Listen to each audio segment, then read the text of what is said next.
Another beautiful Sabbath day. Enjoy time with family and loved ones. And I'm grateful to be able to finish that lesson at Otis Club today. It seems today was board conference, so we had a lot of visitors included today, so it was a bit more interesting, if a bit intimidating. I had additional people in the class that could give their input, so it went faster. It went longer than it otherwise would have. I had a good day, actually, so I actually enjoy speaking. Hopefully I was more understandable. Remember to speak slower, Jeff. Anyways, this morning I was meditating and I was thinking the beautiful Sabbath morning. As usual, I was in the front room. We could see the vista before me. The sun coming up over the cliffs overlooking the Green River and the reservoir. And for some reason, there was no sound of early birds, that early bird choir singing in the background. And I was wondering where they went from. And Deborah said, we had a heavy frost or freeze earlier this week already. Imagine or not. 1st of August, we had this. That must have chased them off. The freeze killed much of the produce in the exposed greenhouse also, which I just say sigh, oh well. So we have fewer tomatoes this year probably. They don't have the hot days in the enclosed greenhouse, which helps speed up their ripening and blooming. So, and also fewer squash also probably to store or to freeze later this fall. But that was great. Planning to use the ripped plastic for act as a double layer, like I said earlier, I think, for the smaller greenhouse, putting it down under the whole new layer, which she ordered. We have I have to wire up the power, direct line power for the fan motor, which would blow into it still. We had to figure that out still. And this will give the small greenhouse the vapor layer we need to give it a little bit insulated capacity, and that'll give us a couple extra weeks of growing season time, but either end of the season, before and then after, which would be nice. I'm grateful for the potential each year we have from those two greenhouses, though, to give us the potential of wonderful new fresh produce. And I appreciate that new double layer, like I said. And then I enjoy give thanks for the greens that we were blessed with. Today I was thinking of sort of in retrospect of Deborah's greenhouse and how blessed I feel actually from it. I was thinking of the varieties of stuff I get from it. I get there's several different varieties of lettuce. You know, the green, orange, red, different types of green, romaine, no iceberg. Different types of lettuce. There's spinach, kale, Swiss chard, young broccoli leaves, which I found are actually good when tender and young. They have actually superior nutritional benefits than the florets, so the flowers of the broccoli, which we usually eat. And also I enjoy the cauliflower and the cabbage. And I thin out from the onions, the greens, shoots, just thin them out, add to my green salads. And of course the onion too, I put in my salads. And also I enjoy the arugula. I give thanks for the arugula. It's a form of lettuce. It's kind of spicy or almost bitter taste, but adds a little zest to my salads. Nobody else likes them, but I like them. Also, appreciate gratitude for the beets, the beet greens I get from there, and radishes, young green peas, which when picked young, the whole pod is edible. You can buy actually what's called edible peas, but they don't never germinate very good. I found if I pick the young regular peas, those come out pretty good usually. The pods are edible. I add those to my salads. And also young green beans I add to my salads. I love and enjoy that. I give thanks for that each time I enjoy my fancy little salads I make up. And there's summer squash I can add to my salads, or tomatoes. We have several heirloom varieties of tomatoes that are absolutely fabulous. And I actually eat those her tomatoes like an apple sometimes. Just bite it and suck at it as so I don't dribble the juice out, and it's I just love it. And the cucumbers are good to add salads, and also there's the eggplants. Not for salads, but for casseroles. But my dear Bruce, my oldest son Bruce, that guy loves eggplants raw. I don't abide with that love of his, but he loved them. I'm sure I'm forgetting some items that are in the greenhouse, but that's enough for now. And I just give gratitude for that bounteous I enjoy from that each and every time I can get my bags filled with yummy greens. And also the Wyoming sweet corn. Imagine that. And she's nursing a little, actually, apple tree. Well, if it'll overproduce, she had to put it to bed or cover it up each night to keep the buds from freezing. We shall see. In this world, we're blessed with so much and cherished and appreciated.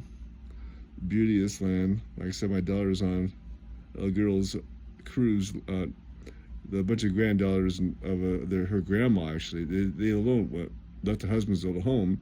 They went on this cruise to Alaska. It's like, wow. That'll be my dream someday, maybe. And also, we're blessed with animals we are blessed to care for in our lives, and we have to enjoy the produce they give for us. Errors or neglect sometimes bring us little disasters or disappointments, as in my oldest daughter, Marsha, and her family. They had unfortunate loss of their entire adult chicken flock last Sunday. And with the strange and unaccountable closure of the hatch, door was latched shut. I'm not sure how it got shut, but the poor birds cooked in the hot 95-degree Utah weather last Sunday. And the horrible, traumatic discovery of this by the eldest daughter, my granddaughter, when she had to see to him that Monday morning.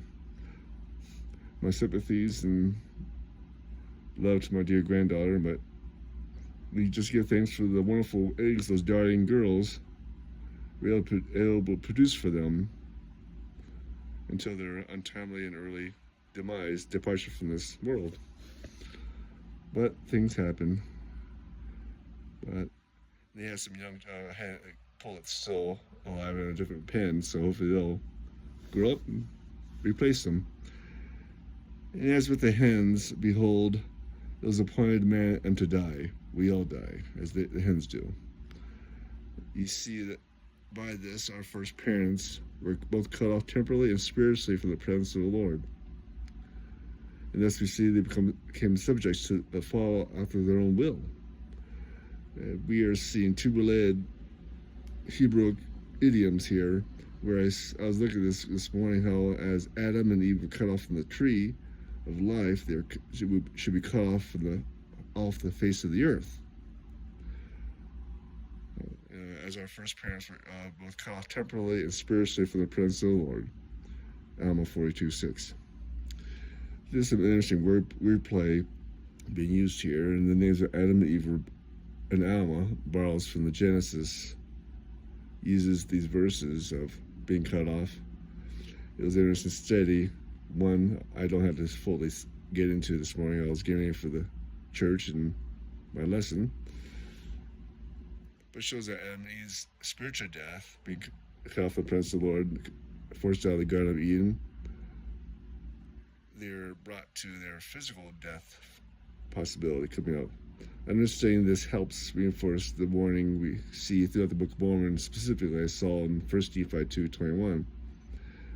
It says, "Inasmuch as thy brethren shall rebel against thee, they shall be cut off for the presence of the Lord."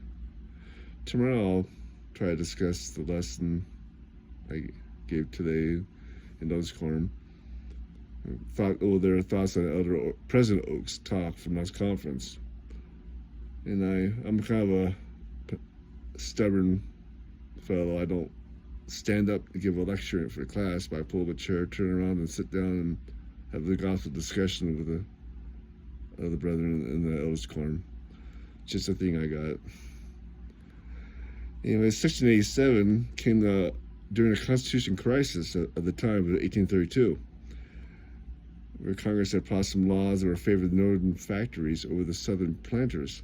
So the Southern Carolina Convention unilaterally nullified the tariff and forbade its collection. President Andrew Jackson, refusing to acknowledge this assertion of state power, called out the troops. By Christmas 1832, a military confrontation appeared to be a certainty. And some of Joseph Smith's day saw this action as though it was the end of the world soon be coming. Wars and rumors of wars, desolating sicknesses and scourges throughout the news of the day. But there were some various scourges or pandemics they were dealing with back then as well at that time.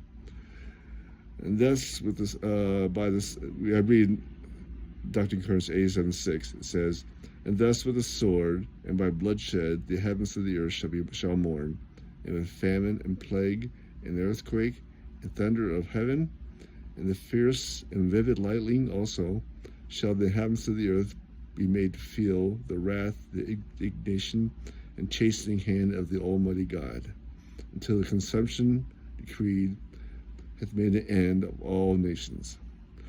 This section 87 seems mostly descriptive, not prescriptive. It doesn't give us doctrine or directions. It's descriptive of the way things are or shall be.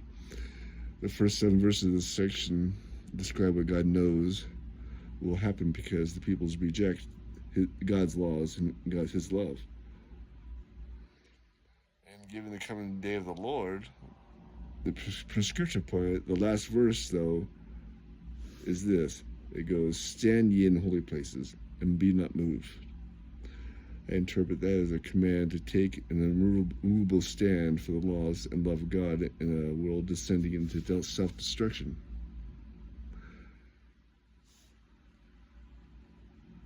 And Joseph Smith may have looked foolish, though, to some when this crisis at the time blew over. Civil War did not come. It didn't start with the rebellion in South Carolina, nor with the death of many, and misery, or global warfare, or the end of a nation. At least not right away. So Joseph Smith and others had probably expected this to happen, that things would start boiling over, but didn't. And since the days of Paul, at least, Christians have always been expecting the end of the world. They're expecting Christ to come again at any time. Every generation of Christian has waited for the end times. And there are always some Christians somewhere who are sure it was coming very, very soon. And sometimes Joseph didn't understand right away how to interpret the Lord's revelations. He referred to his Christmas 1832 revelation occasionally, but never published it during his lifetime, actually. Latter-day Saints began to pay attention to it in the 1850s as the Civil War loomed. Then in 1861, it began to be fulfilled to the letter. A Philadelphia newspaper, even, in fact, a non-church one, reprinted the revelation and asked, "Have we not have a prophet among us?" And I need to lighten up my thoughts and tighten up my thoughts for the lesson I was saying. I need to get going, so I must close. Have a blessed day, Sabbath day to you all. Love you. And have a good night. It's a beautiful Sabbath evening. Enjoy the beautiful weather. Or if it's future me, hope you're doing well. I'm trying to speak slower and better, and I think I did pretty good in the lesson today. It was enjoyable, actually. A little discussion. I learned some things I didn't know, and we shared alike. Anyways, good night. Love you. I say in Jesus Christ. Amen. Bye.